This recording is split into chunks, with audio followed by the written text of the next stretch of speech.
Interior design. For the existing problems inside the classroom, I designed some possible solutions that TEPED could adapt.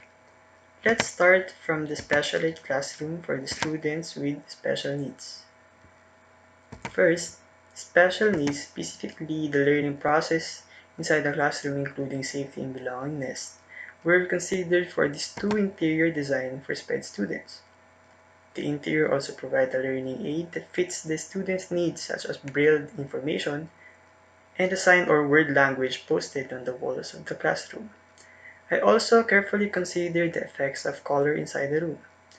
The research about the color psychology for this project can be found in Chapter 1 Research on Related Literature. For example, this is a furniture for visually impaired. It has a curve and soft corner and texture for their safety. For the regular class, the behavior of the children based on which age bracket and grade levels they are were also considered, so that the room layouts could address specific needs. The furniture were also placed and designed based on their age bracket needs. These are the examples of furniture designs. For first grade, second grade, third grade,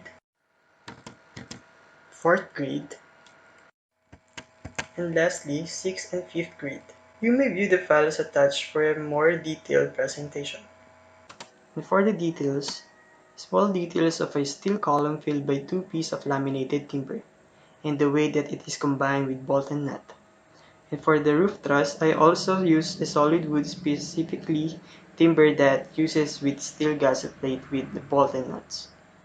The reason for choosing wood as an added material for the structural because it is a renewable and innovative material in our era. And note for this structural analysis, it is just a study of the designer for the best way on how the design can be possibly constructed. Material innovation. Let's talk about the main use of renewable, recyclable materials for this project. As said earlier, the project comes with different material that is mainly a problem in the community, like the plastic bottles or unuseful used tires, etc. This is where the idea came from to construct a project material that came from a trash. Well, this is not a common green roof component layer. This is called a hydropack. Actually, this is a product of other country. What's really interesting about this, it is a self-sustained product which has a water tray system as a water reserve. This tray is made out of 100% recycled HDP, or the most commonly used plastic that creates no harmful emissions and also leaks no toxic chemical into water. Per unit can reserve approximately 24 liters of water that can be also used for water closet, lavatory, and other utilities. A blow-up diagram of detailed construction of the tray system with the roof drainage and a water filter going to the water reservoir to be used for hydroponics and fixtures. Let's break down other materials. Because tires after replacing is nowhere to go, I asked myself what if I tried to use them in my project? But how and for what? Okay, these tires are composed of many components like rubber, steel wires, cloth, etc. For this project, it will be processed into crumb rubber that can be used as a wall cushion for all of the entire and visible walls and columns in the building. The purpose of this is mainly for the safety of the students. Second, it used as a wall sound insulator. So this is to show the process of wall cushion for the project. From used tires to rubber mat to wall cushion for the safety of the students. If you don't have any idea about the rubber crumbs, here's the example of fake grass in a playground, also on oval field, but the difference is the wall cushion is more likely composed of small components. Eco bricks. Talking again about plastic environment, there were tons of waste that are yearly collected in our country. Also, our country is facing a plastic pollution crisis that according to the article of FIS.org, our country is using an amount of single plastic including more than 60 billion sachet a year and every day. Almost 48 million shopping bags are used throughout the country. This plastic pollution crisis is also a major problem in China, Vietnam, and Indonesia. And as a student, giving attention to this is actually the first step for us to come up with some ideas or solutions. In our field, one of the most used construction materials is the hollow blocks, which is made of cement, sand, and gravel. The Green Ants builders starts to create something where it is commonly used for construction.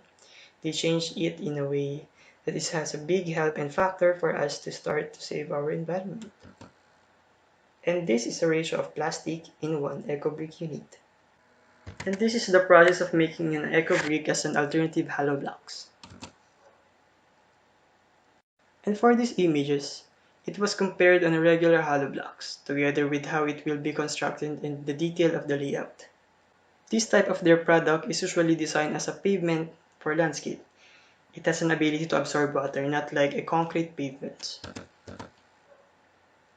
And this tactile has a texture of rubber, a guide for students with visual impairment.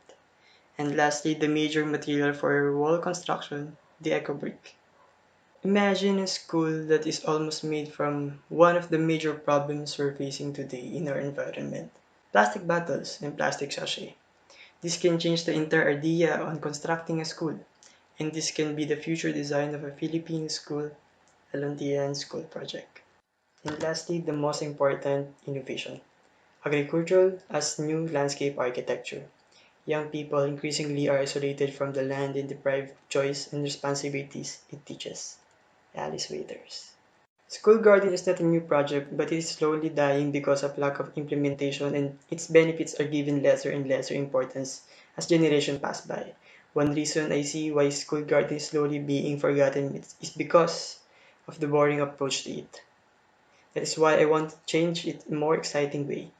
Doing things without knowing its purpose is challenging to do. So school garden's purpose must also have a new face for students to be encouraged to pursue it. Some of the benefits of Farm to School program are benefits everyone. It also provides the students with hands-on learning opportunities related to nutrition, agriculture, health, and food in the classroom and the community.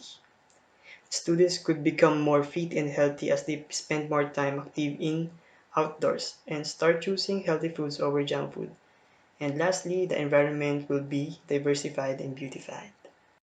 And before I end this presentation, I just want to say that not all things that we've got used to be settling with mean that is already the best we could ever have.